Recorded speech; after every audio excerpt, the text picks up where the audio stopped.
Hey everybody, how's it going? And welcome back to RackFocus's video edition. So we just spent an hour and a half talking to Craig Wrobleski, who is a Canadian cinematographer who's been filming and working on projects for over 30 years. Most recently, he's become really well known for a lot of his TV work, including on Fargo and X-Files and Legion and The Umbrella Academy, and wait for it, what I want to talk to him about, Tales from the Loop. This is not our first Tales from the Loop episode. And hopefully this will not be our last Tales from the Loop episode, because I am way too into that series.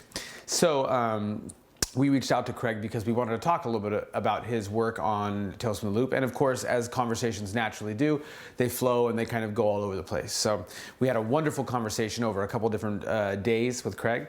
And I recommend that you listen to that podcast because it's much more, you get a lot more out of it than you will just a shorter video segment usually. However, today's video segment is going to be awesome. It's something that we've been wanting to do on the show for a while, which is essentially getting a look at being able to have access to video and being able to watch it. Like we keep being stuck in this, like we film and that's a visual medium, but because of like rights issues, you can't pick like a 3-minute scene and look at it. So it's like this photo and that helps, but it's like, dude, like why can't we just get our hands on a scene legally and do it? So finally, after talking to Amazon for a little bit, they gave me one of the scenes from the episode he worked on, which is Stasis. And the scene for loop heads is the scene where they're sitting in the gymnasium and then they use the device for the first time and enter into the frozen world. And then, so we go through that. We go through everything from lighting placement, and how the camera was here and there, and setups for it. We're going to show you location scout photos they did beforehand, what the school looked like beforehand. It's totally like a more fun and interesting, deeper dive into looking at the camera and the lighting and things like that, and seeing behind the scenes with a really friendly, intelligent, and kind of wonderful person to interview. So get ready for Stasis Breakdown, Cinematography Breakdown with Craig Wrobleski.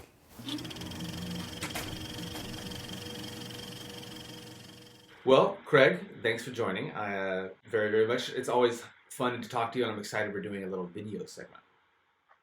Yeah, Josh, thanks for having me, man. This will be fun. Absolutely. So for people maybe not in the know, tell me a little bit about, first, what your involvement was on Tales from the Loop, and second, how you heard about it and how you came to work on the project. I was the cinematographer in episode 3 of Tales from the Loop, and I'd heard about the show. I heard the show was coming to Winnipeg, and to be honest, I didn't know anything about it. I wasn't familiar with Simon Stallenhag's work, but I knew there was some great people involved, like Nathaniel Halpern, who was the showrunner, who I'd worked with on Legion. He'd written some fantastic Legion episodes. So I knew there was great people involved, and I heard Mark Romanek was doing the pilot, and Jeff Cronenweth was shooting it. So, you know, a lot of really amazing people. So I was curious about the project, and just by various connections, they heard about me, and then they got in touch and asked if I could do the series. And I said, unfortunately, I couldn't because I had a conflict with, I was committed to Umbrella Academy at that point. And they said, "Oh, that's too bad. You know, like maybe sometime down the road." And then, just by another interesting connection, Dervla Walsh, who was one of the directors on Fargo, who I didn't actually work with directly, she was doing the alternating block to what I was doing. She got in touch and said, "Hey, remember we met on Fargo, and I'm doing an episode of the show Tales from the Loop. Would you be interested?" And I'm like, "Yes, please." Like, I couldn't believe how it worked out. I mean, it was so odd, you know, to go from being really interested in the show and just sort of disappointed that it wasn't able to work out, and then to get that email from Dervla just felt like it was meant to be. So I felt really fortunate that the planets aligned so specifically for me to be able to do the one episode before I had to go off and do something else. Yeah, it seems kind of like that's the thing that from the freelancer's lifestyle that never happens, right? Like those two things, they never line up. It's just no, this was like a moonshot for this to work out. And you know, it's just so grateful it did, because it was an incredible experience.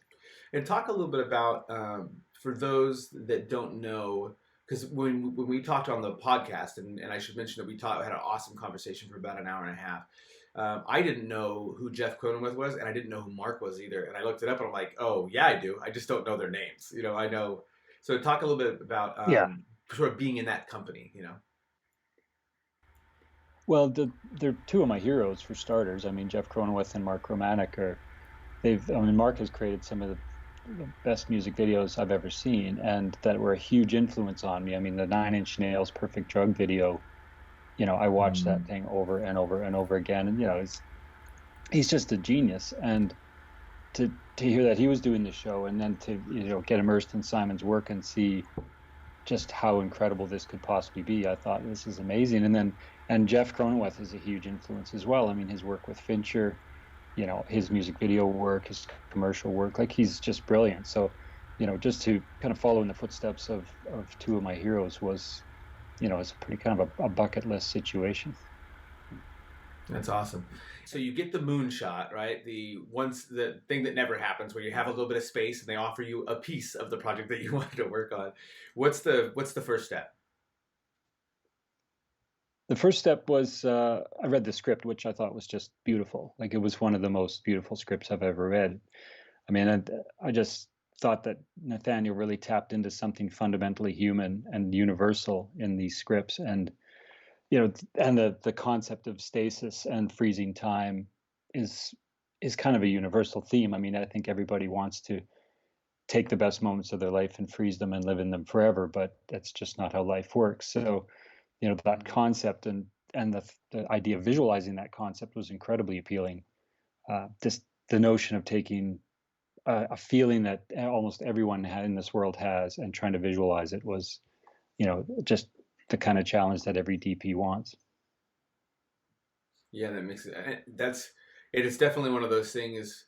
Like on the long list of things I'm curious about how DPs do them. One of those things is like, how do you have a frozen world? Like Well, that was what do one you of have my to do first to make that questions too. How do you really do it? You know what I mean? Like, so the first thing you do is you read the script, and then is it on to location scouting, or what are the steps in between that and when you start scouting? I'm assuming you have to talk to. There's different directors for each episode, right? Correct. Yeah, I mean, I So talk a little bit about spoke that. with Dervla, the director, who thankfully got me on board. We talked about the script, and we talked about generalities about the themes and the kind of just what the script's about. Basically, we didn't get into specifics, and then we both got to Winnipeg, where the series was shot, and then we started digging in. Like you always do in prep, you have a production meeting where you talk over the script or a concept meeting, pardon me, where you talk over the script, and then you start going scouting. You kind of see the realities, and a lot of the locations had been chosen by virtue of the first two episodes had been shooting. The pilot was finished, and then Uli Berkland, the other DP, was shooting the second episode. So we went and met them, and we saw the town they'd chosen, and we saw the sets they'd built, and just kind of it's really about immersion. It's just about diving deep into that world and learning about everything you can, and figuring out how your piece of the puzzle fits into the greater picture. Yeah. And you were kind enough to share some of your early first stage location scouting photos, not the professional ones that you're going to have set up, but just to kind of pull the camera out and snap a few photos, right? Yeah, I take a lot of So, pictures when we're scouting. Just I sort of whatever catches my eye, as well as the kind of informational shots that I do a lot of panoramas, so you kind of get the big picture of what the location is, what the geography is, what the layout is. Because a lot of the meetings down the road, people be like, "Well, was there a telephone pole?" And that's whatever you're talking about, and then you can go to the panoramas and go, "Yeah, see the telephone poles there, and then our set's here, so we're okay."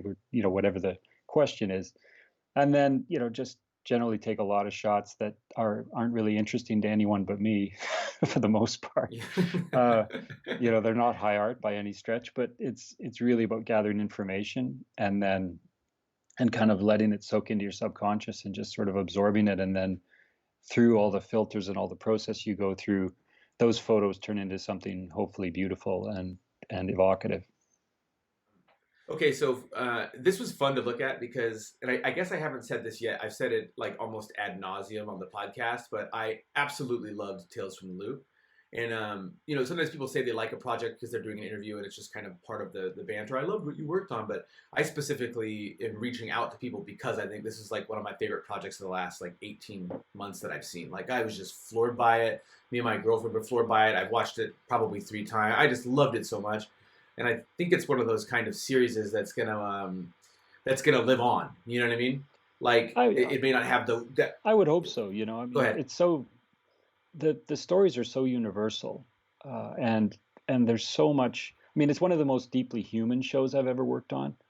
It really Hmm. speaks to some of the fundamental aspects of what it is to be a human being, and I think for that reason, I hope that it resonates, and I hope that it finds a life beyond, the sort of streaming aspect and the sort of show of the moment. I hope that it kind of accumulates an audience over time because the stories are so Yeah, exactly. universal and timeless.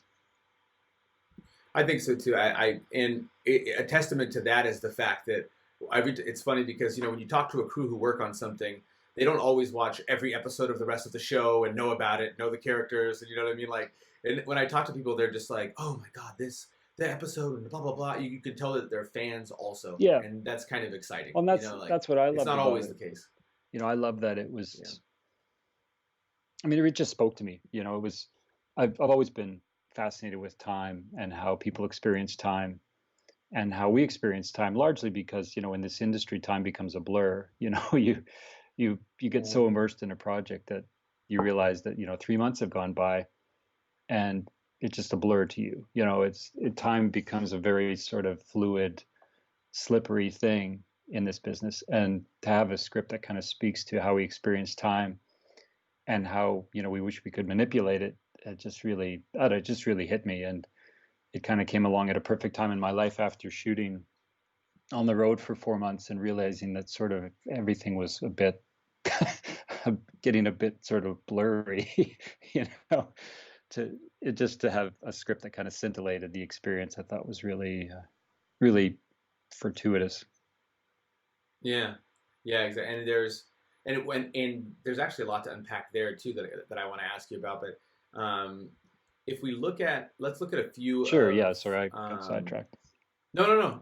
Actually, you didn't get sidetracked. I brought up a different thing about how it's a meaningful thing right when we were supposed to start looking. So, um, so if we're looking at the location photos as a fan of this, so this is the shot that it's probably one of my favorite shots at the very end when they walk away. By the way, spoiler alert, everybody.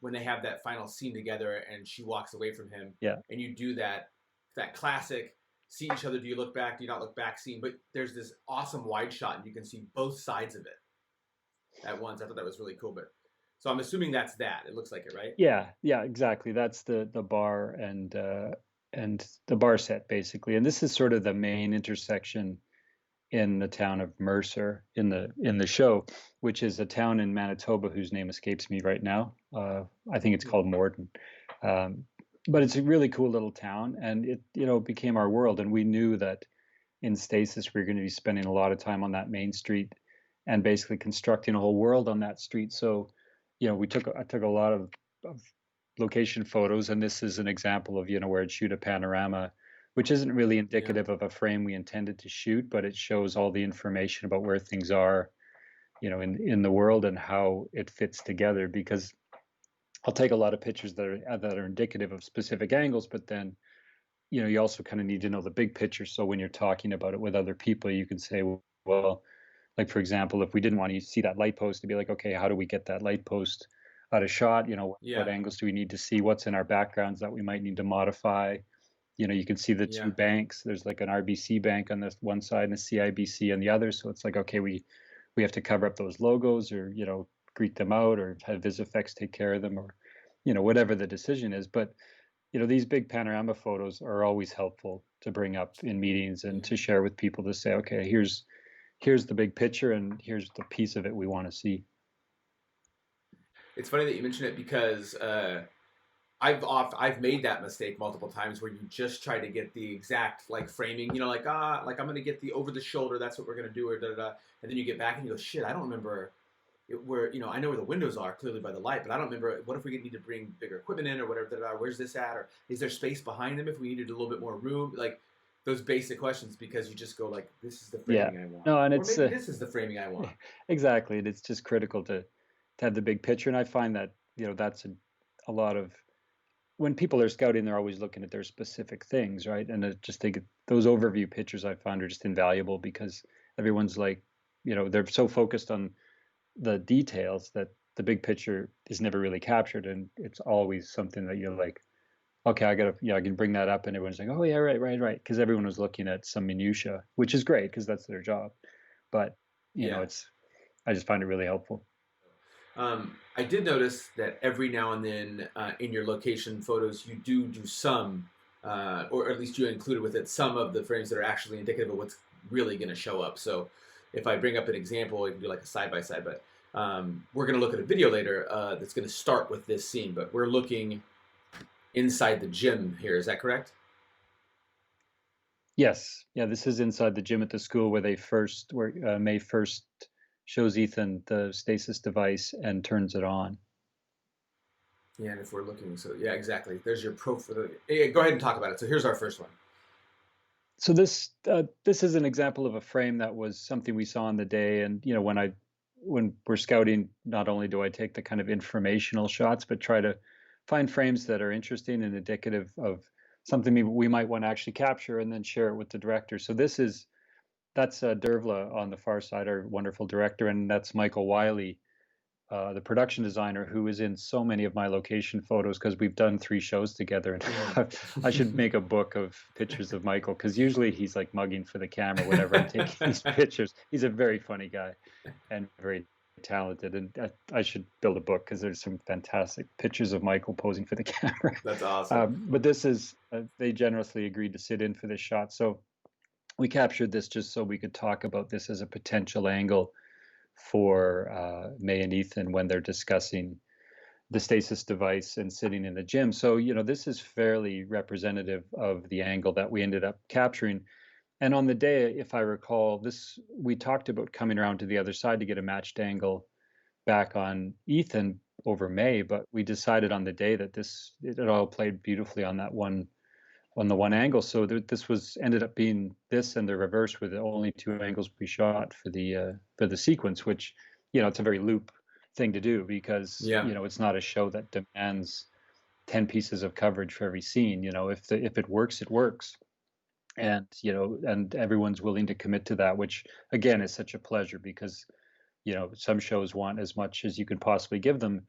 And that's what those shows need. But Loop was a show that, really, Nathaniel was on set with us every day, and if he saw something that worked, he'd be like, I love that, and this was an example of, we shot this raking angle with other rack focus to Ethan at the end to kind of put the focus on him, and then that was all we needed, so it was great.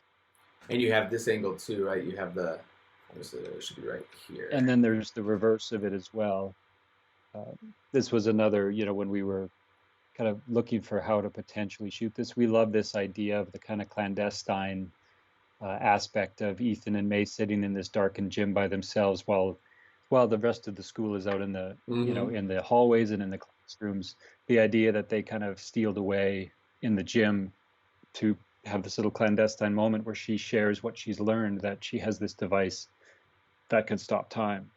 And we just love the clandestine aspect of the dark gym, but also loved the notion of kind of sneaking out from backstage and between the curtains and kind of opening the space up with a little camera push, which just felt like we were in on the secret. It kind of gave us that feel that we were with them and kind of like, ooh, she's going to share this and we're there with them. So it didn't feel, we could have shot them from the back of the gym on a big wide shot with them small on the stage, but it just felt more secret, more clandestine.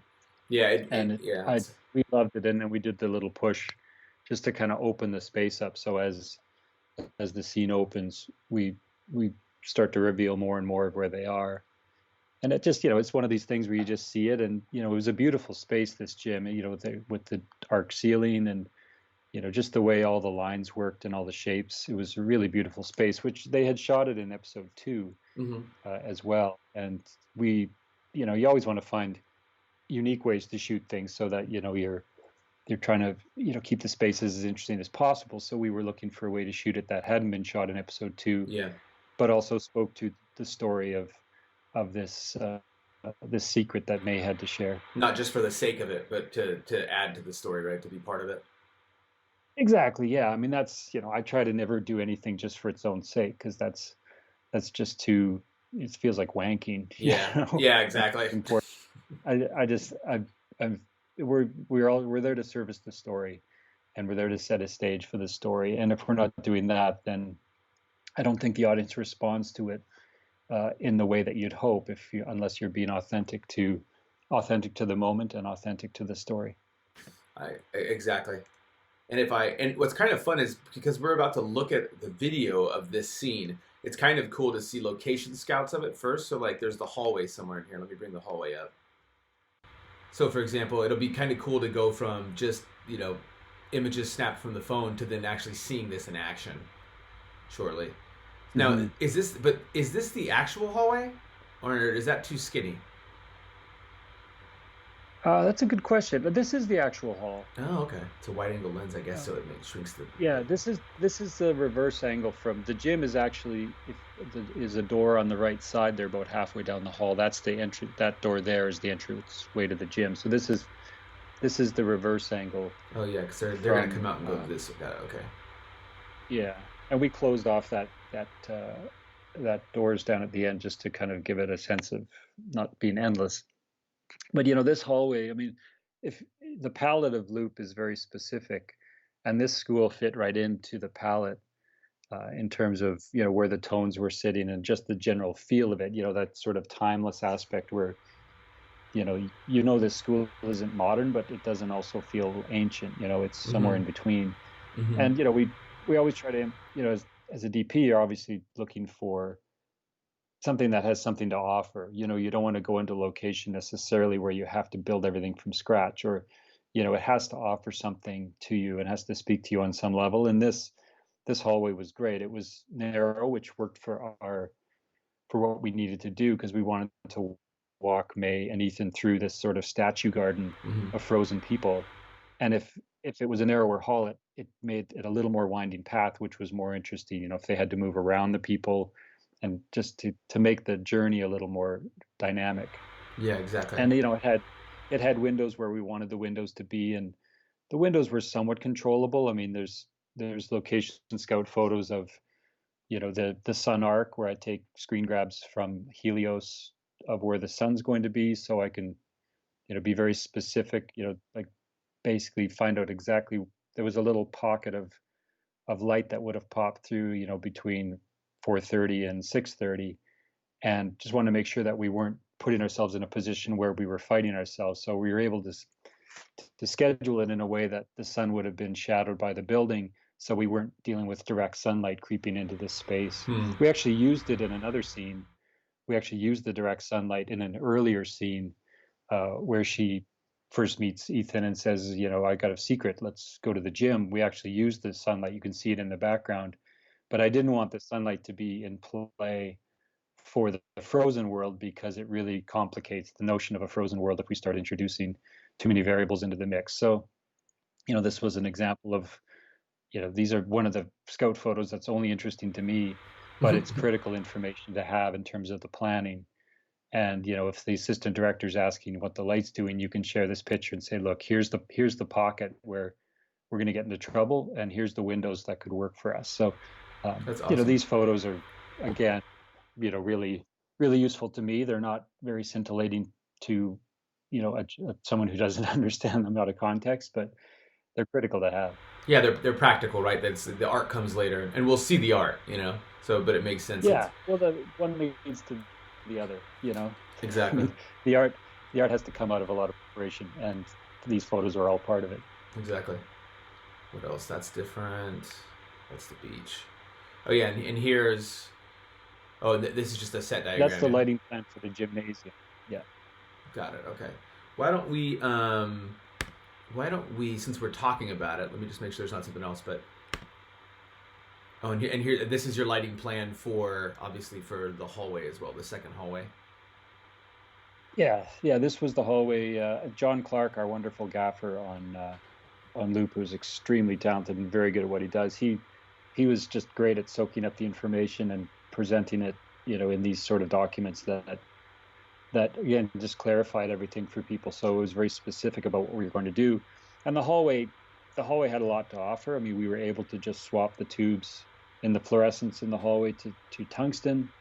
and then bring in some bounce light from those small windows, and just keep it very natural. You know, that's part of the essence of loop, is you don't want to feel like it's too stepped on. You know, you want it to feel kind of have very, very faint fingerprints on the show, because we really want the performances and the story to come to the fore, and the photography is always in support of that. So, you know, it was about keeping it natural and real, but still have some element of control of it. So we put a big bounce in a courtyard that was a very small space, and the guys somehow managed to wrangle all that equipment in through this tiny little door to get into that courtyard, and made it work, thank God. And, you know, and then it's just about, yeah, it's basically what you see here. So this is so the riggers can go ahead and prep this work, so that when we land on location, we're not building it from scratch. You know, they have this information, they get the gear there, prep it, get the lights in the air, get the tube swapped out, and then when we walk in, it's just about finessing and shaping it and getting it where we want to be.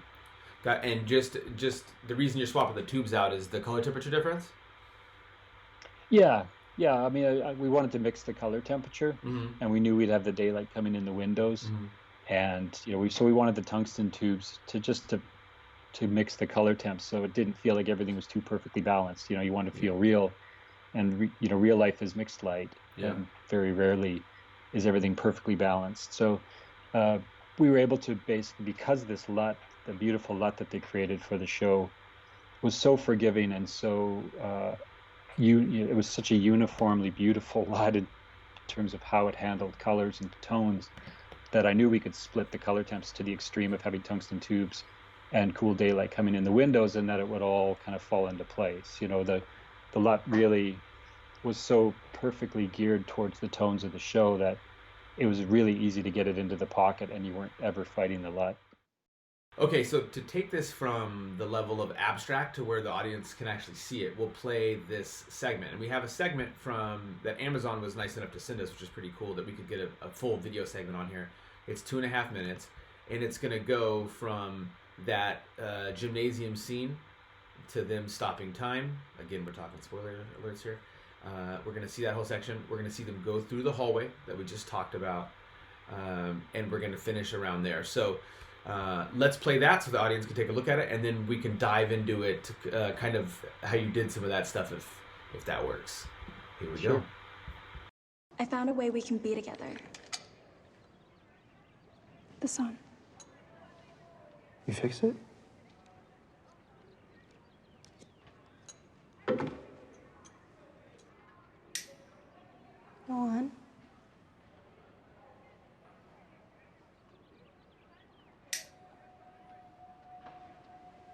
It's cold. Ready?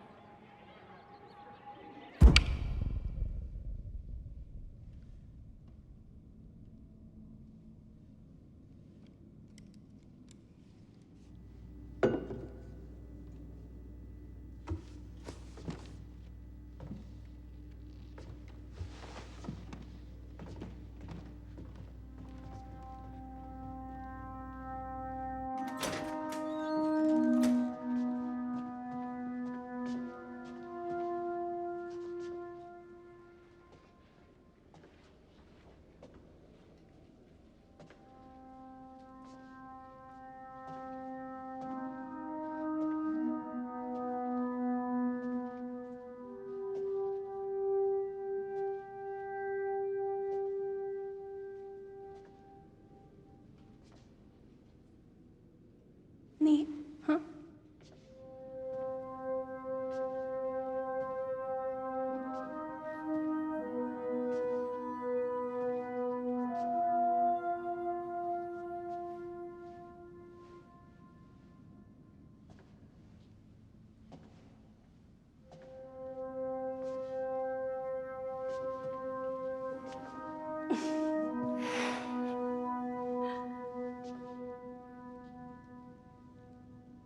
Why aren't we?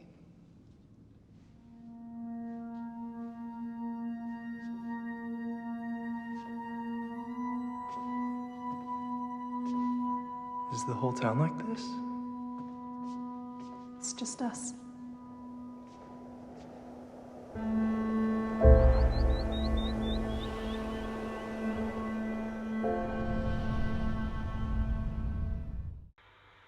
Okay, so one thing that's kind of cool, we're starting with one of the shots that we saw from your location scouting. Yeah, What I mean, kind of? this is an example of, the where we wanted to make this feel like a private moment and a kind of clandestine meeting. So, bringing the levels down in the gym where it felt like, the gym, nobody was using the gym and it was closed for the day, and they were able to sneak away in there, and May was able to share this secret. So, the combination of the bringing the lighting down in the gym so it feels like it's not in use, and then kind of being backstage and sneaking through the curtains as if we were in on the secret was kind of the essence of this shot. So, that little push to open the room up, and you're just sort of getting little hints of what's around them. Yeah, the camera was just slowly moving in, almost to where you're not really noticing it, but you feel some movement, Yeah, right? and that's kind of the loop thing, is this sort of imperceptible movement. We rarely do big flashy camera moves. It's more about, subconscious camera movement.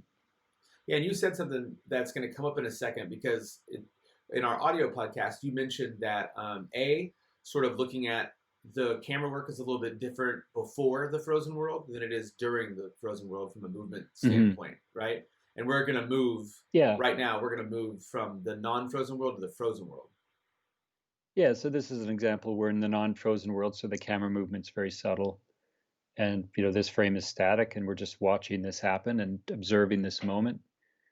And, static frames and just frames that are evocative, and,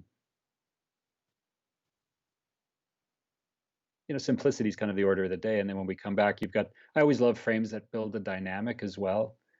And that's one of the nice things about the large format sensors, is that you can really use the frame to build a physical dynamic of two actors in shot, where you can really affect the scale of these actors. And there was something interesting about May being kind of small and vulnerable in frame when she's doing something that's out of character for her, which is, basically what she's doing is, her whole idea of freezing the world is a bit out of character for her. She's a bit of a wallflower. She's a bit quiet. And this is a powerful thing for her to be doing. So we like the idea of her being a little diminished and vulnerable in this moment when she's sharing this secret with Ethan. So that was part of the reason for this frame. Was Ethan is somewhat overpowering visually, and I like the idea of her being diminished and, sort of vulnerable at this moment when she's sharing the secret.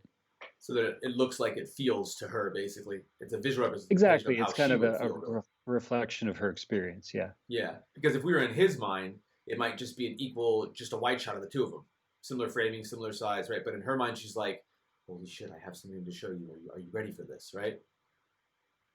Yeah, it just feels like the world is bigger than she is at this moment. And then when she turns it on,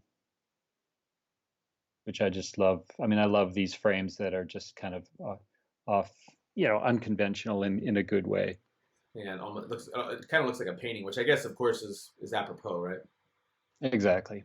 And there's your And then focus here pull. we rack focus again. Yeah, and rack focusing is a camera aware thing to do. You're basically using the camera to put the audience in a specific place, and it's a powerful tool, but it can also be very self-aware. So sometimes I don't like rack focuses because it makes the audience aware that there's a camera shooting. It's like, okay, we understand there's now technology at work that's taking us through the story. But this was an example where, the combination of the sound design, when she flicks the switch and all the sound goes away, Yeah. all of a sudden it becomes Ethan's experience at that point, where he's like, what did you just do? So the rack focus felt right. Yeah. And I love this, the sound. Just silent,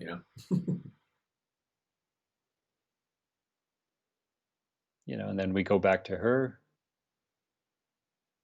And I love the way her walk away kind of reveals the on switch. That little shadow was, again, that's something on the day you just discover. We just see it and we go like, okay, let's just put it down in the shadow, so when you move, you reveal it. Well, those are just little things. It's important to stay present and be aware of these moments and look for these opportunities to see what's in front of you and use those moments to advance the story. Yeah. And I love the I always love the set design of this, like how simplistic it is too. You know, it's this old kind of grungy looking service. That's throughout the show. You know, it's this old little round tube, but it switches your soul. It's you know, like, it's always these sort of like understated devices, and it makes them look. It's so much more interesting to me than it would be like a brand new. You know, looks like it's powered by like diamonds and some outer space device. It's just like, nah, it's timeless. You don't know, is this old? Is this new? Looks old to me, you know, but it has the ability to Yeah, it's freeze great. time.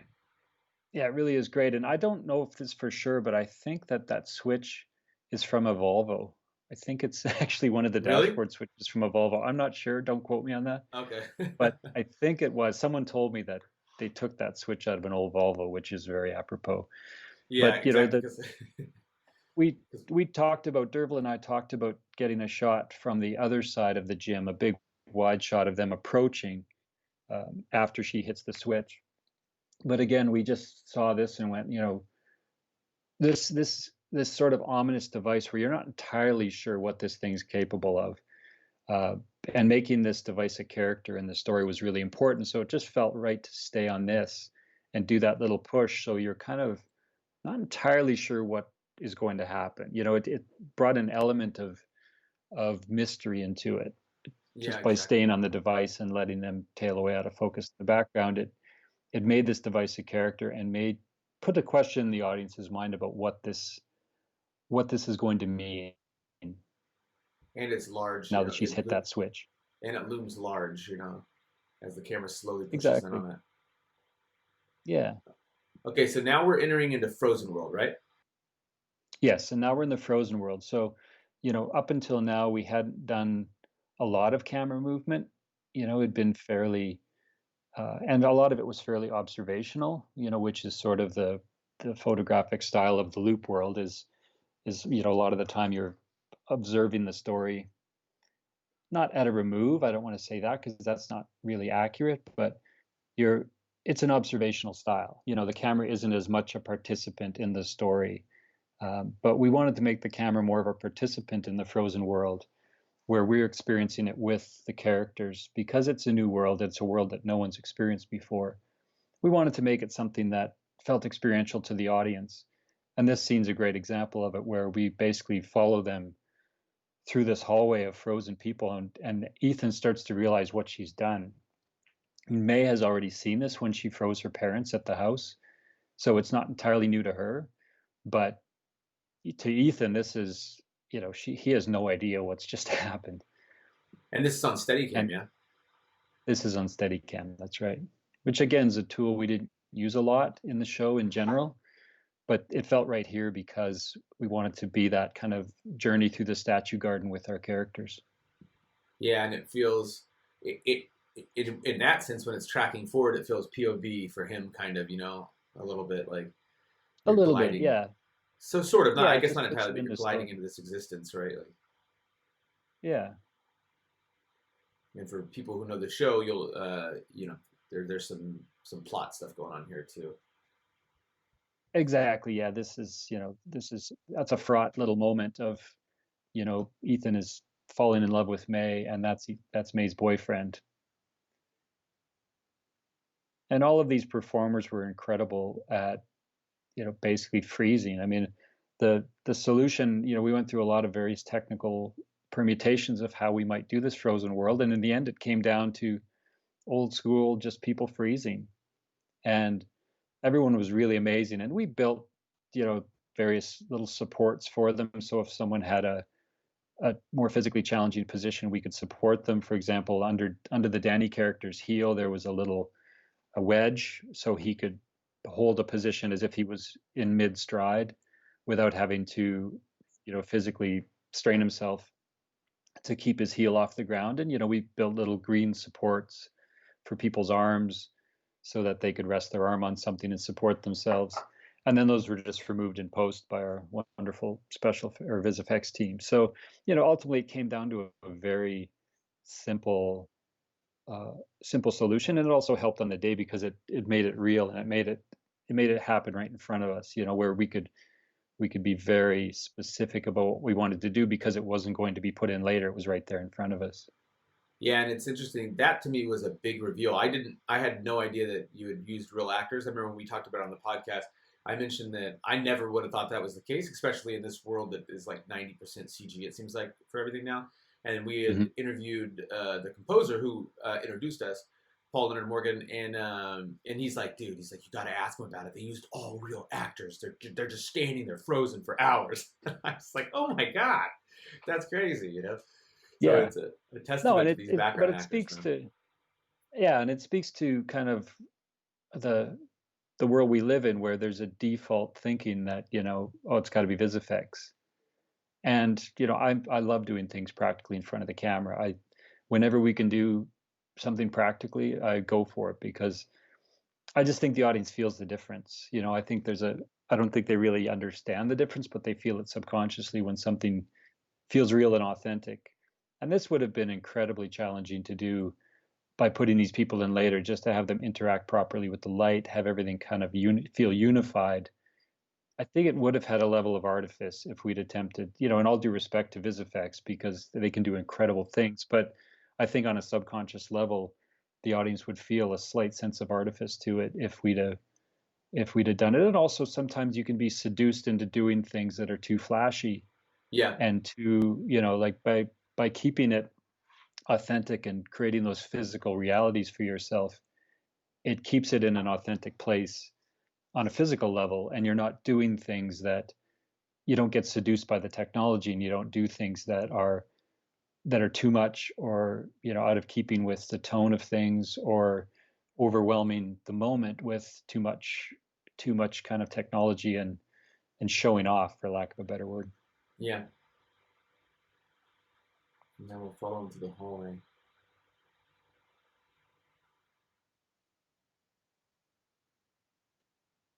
And the VisFX team had to take out the odd blink, because that's, you can't ask people to not blink for 3 minutes. And is this the aforementioned window that has the real daylight coming in that we looked at the Yeah, timing that was schedule the for the before? window that yeah, that's the window that would have had the sun streaming in, and did in the previous scene when she meets Ethan at the locker. Yeah, And we put a big bounce out there with an M90 fixture, which was the only light small enough to actually fit through this tiny doorway that we had to fit all the gear through. We couldn't get an 18K through there, so we put an M90 out there. But it was all about control and creating a a feel of, a natural feel, but something that we could sustain. And it was all about soft light too, because I didn't really want to introduce any really graphic hard shapes of light into this space, because it was such an odd environment. I felt like, we wanted to just keep it very ambient feeling in the light, and which is also the show. I mean, that's kind of the style of the show. It's not really about big slashes of hard light everywhere. it's Um, much more naturalistic, right? yeah, and we could also cool it down a bit. You can see we've got the color mix happening of those tungsten overhead fluorescents, creating that warmer ambience in the hall, and you feel that cool skylight coming in and hitting the wall on the right side, where it's bringing out the blues in that mural beautifully, and just where you feel the tones. It just feels natural. It feels like life. Yeah, And if things are too balanced, it always feels artificial to me. And this LUT, like I said, the LUT was so beautiful at how it handled mixed light. And I'm sure we split the color temperature on the camera somewhere. I'm not sure where we would have landed. Maybe we landed in 4,000 or 4,200 world Kelvin. Don't know.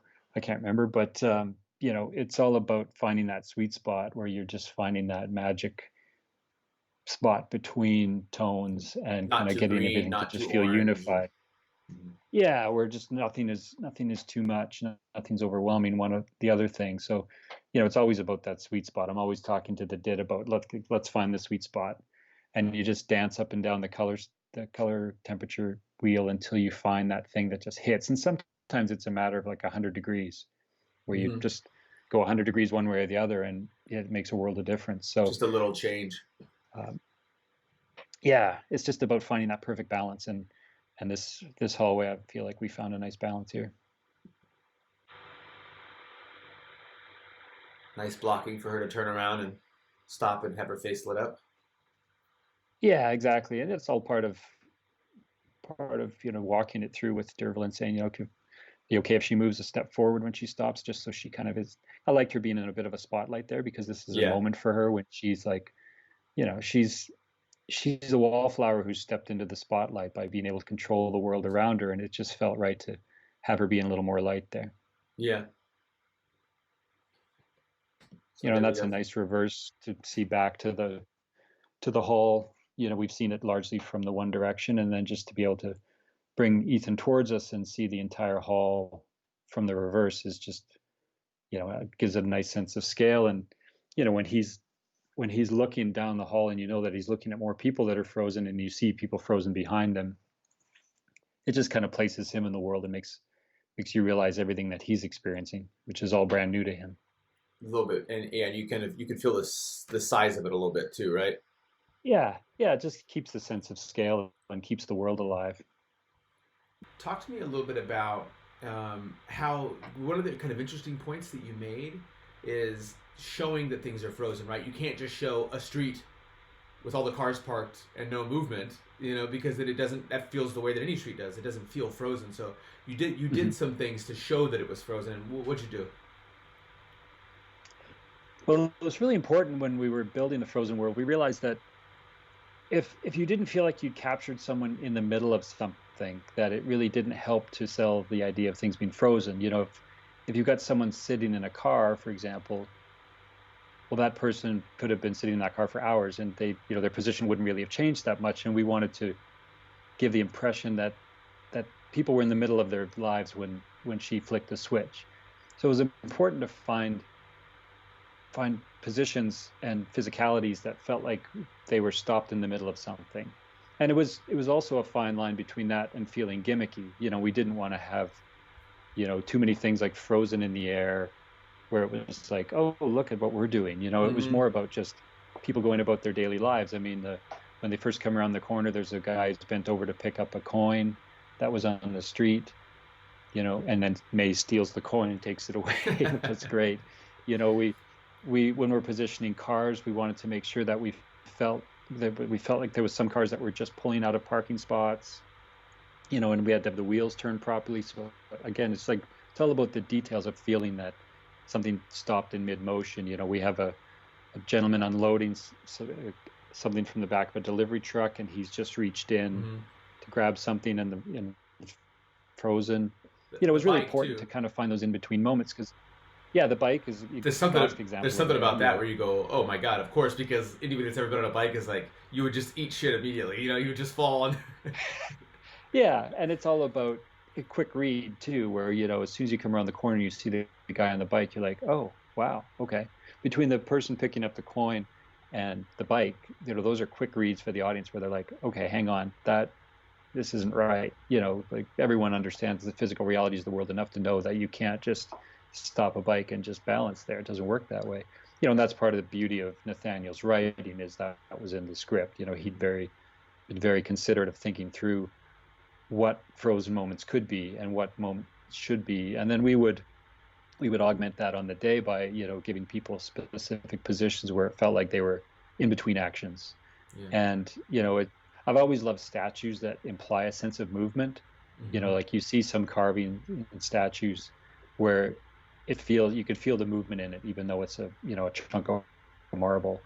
And that was kind of something we wanted to do, was we wanted to always feel that sense of movement.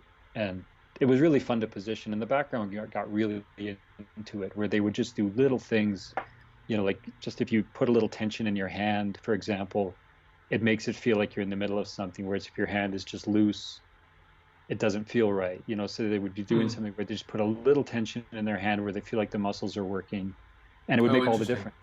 Like really subtle stuff, but again, works on a subconscious level for the audience. But it was really critical, and it was fun to work that out, because every actor loves the physicality of their work, and to give them those sort of notes, and even tension in faces. Like there's a close-up of a woman on the street who's talking to her husband, and she had a great face, and we also asked her to put some tension in her face, so it felt like maybe they're having an argument. Like she could have just had sort of a blank look on her face, but it was important that we felt like she was in the middle of a word, and Yeah. maybe that word was something that, her husband didn't want to hear, so just again to kind of keep this notion alive, this story alive of being, capturing things in the middle of things, was really Yeah, important. And absolutely. I hope it worked on a subconscious level for the audience, because we didn't want to be gimmicky and we didn't want to be like, ooh, look, Frozen stuff. We wanted to feel Yeah, yeah. like the world would feel if you just flicked the switch off and there was myriad things going on and it just all Yeah, stopped. it's not just like pouring water into a cup with water frozen in air. It's, like the sort of cheesier. Yeah, because we looked at various references of how Frozen World had been done with other things, and it was like car splashes through a puddle, and then the water freezes out of the puddle, and the camera moves through the water droplets and stuff, and they're like, okay, we're not doing that. It's cool and it's Yeah. amazing how they do it, but it just felt too much. We didn't want to be that showy. Yeah, that's almost like that Sherlock Holmes Frozen. It feels like a science. You hit a button and you can do the 360 VR move thing, right? It doesn't feel like if you were walking through that, you wouldn't be able to zoom inside of a molecular particle and go through it to show that it was frozen, right? You would just look over and see a puddle from a Yeah, distance or something. Or yeah, it was about that. And that makes those, don't get me wrong, those are incredible moments, but that's just not Loop. It's just not the show. yeah. Speaking of just not loop, you mentioned something in the podcast too. And again, to plug the podcast, we go quite a bit more into detail into the whole entire episode. But something that's a little bit, you pointed out that loop being so natural and kind of realistic, as it were, it's not about these giant camera moves, but there is one big camera move in that scene, right? Yeah, and after May and Ethan make love in the street, there's sort of a triumphant moment for May where she's fully come out of her shell in this frozen world and climbs up on top of a car and says, every time we walk down the street, we'll remember this, which is it's a huge statement, and it's true. And it's it's an empowering moment for her. So we did arguably one of the showiest shots in the show of this techno crane move that started at street level and rose up with her, and then kind of, it's a bit of a superhero moment. She's standing on top of a car and we kind of rise up to her close up, see the frozen street behind her, and she says, we're always going to remember this. And it was something that we talked about a great deal because, on any other show you'd be like, yeah, that's cool, let's do that. But on Loop, you have to make sure that you're doing it for the right reasons. And Nathaniel and I talked about it, and Dervla and I talked about it, and we showed Nathaniel the shot, and he's like, yeah, it's her emotional experience at that moment. It didn't feel showy because it's about the fact there's a certain element of conquest to it. I mean, she just basically took Ethan's virginity, arguably, and now she's climbing on a car in the middle of a street where she has frozen the whole world. I mean, that's that's pretty powerful stuff, and she was experiencing that. Yeah, she's controlling reality, right? Yeah, and taking full action of exactly. Yeah, I mean, part of it came from Nicole's performance too, who plays May. I mean, she had a little swagger in her step in the blocking when she walked to the car, and that's kind of what cued me to it, because I hadn't seen that physicality from her elsewhere in the episode. She was, she's always been a little more demure and a little more kind of internal, and she just had a bit of a swagger and a bit of a different way about her physicality. And I thought, okay, she's feeling this, and it's happening. Yeah, it's kind of what cued me to the notion of, we talked about doing some kind of move like that, but once I saw that she was bringing that physicality to it and that bit of swagger, it felt right. And I think it's funny because I think we talked earlier on the podcast about this. It's sort of a trailer moment, which is not what Loop is not about creating trailer moments. It's not, those big swooping shots that with a big booming music and the crazy voiceover that kind of speaks to it.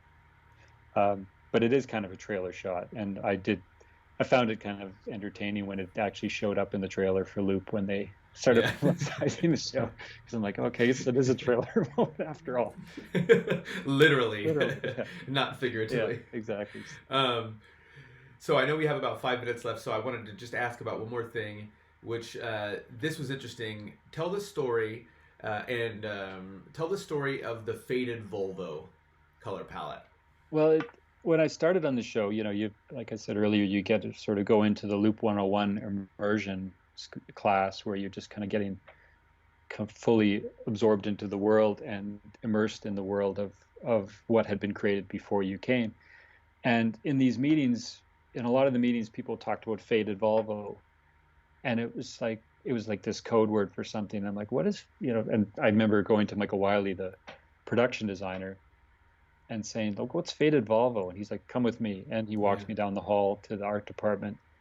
And on the wall, like a holy relic, is this Volvo paint chip chart from an auto body shop that was painting Volvos. And he said, that's faded Volvo. And what it was this certain, I can't remember exactly the year, but this certain year of Volvos where, if you needed to fix a Volvo and repaint it, here was the colors that they used for Volvos. And it was the palette of the show. It was, everything was there. The whole palette was there on this one thing. And it became kind of the touchstone for a lot of the color discussions. And I just thought that was amazing. And the story I heard, and that might be an urban myth, was that one of the art department representatives went to a body shop and this guy said, we've got this paint chart. And the guy was like, can I take this? And the guy was like, oh, sure. Like, I don't know why you'd want that. Yeah. Why would you want it? Because nobody's painting those Volvos anymore. But it became, it was literally like the true north for the palette of the show.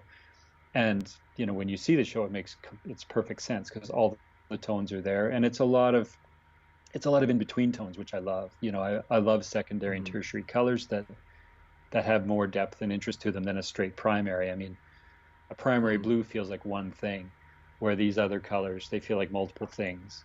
And when you see the faded Volvo chip chart and then you see the show, it all makes sense because the show is all about those kind of in-between tones that kind of fall between the primaries that everyone knows. I mean, everyone knows what primary colors are. But those in-between tones have a mystery to them and a personality to them that I really love. And I think, that's part of the reason I enjoyed the show so much, was working in that world of in-between tones. It pushes all my buttons. Yeah, and that's an interesting point. I hadn't thought of it, but primary tones, they almost evoke a much more subjective response. Bright red, fire engine, Superman, like, you know what I mean? Like there's not a lot of back and forth. You don't think of bright red as, it could be a hallway. It could be, you know what I mean? Like less defined, specific. Yeah, they're very spaces. powerful colors, and they can be used to great effect. I mean, red is a very strong color, and I'm constantly in color grading, making sure we're modulating red because it can be something as simple as a taillight on a car can take over the whole scene if you're not careful. And but you can also use red extremely powerfully. When you use red, it means something. And when you have a really strong primary blue, the audience has a much more visceral reaction to primary colors, I find, than they do to secondary tones. It's like they're like you said, it's a kind of subjective response to it. Whereas in between tones, I think are just feel. I think it's a world that people can get into without it being. Without it having more meaning than it's supposed to have. I mean, colors. Yeah. People attach certain notions to certain primary colors, and they're proven. These are psychological reactions that are proven, but it's not always what you want, and so it's important to be really careful about it. I'm thinking of the red that's in one of my favorite uses of red. There's a million, but it was in the series Hannibal. They always had all this set dressing with these big, long red curtains in the background, and oh man, it was wonderful. It really stuck out. Yeah, beautiful. Yeah, so like you said, when it's time, Craig, we are at we're gonna bump into your next thing if we don't cut it off. But sorry. Just like no sorry necessary. I just want to always be conscious of a guest time. Thanks for sort of diving into this and letting us kind of learn more. It's always really interesting and exciting to talk to the folks that work behind film and television so that we can learn more. So, and thanks for sharing your time with us on the podcast and here today. Well, thank you for your interest in the show. I mean, as you said, I hope it's a show that has long legs and finds audiences through the generations, because I do think it's beautiful and timeless, and thanks for your interest in it.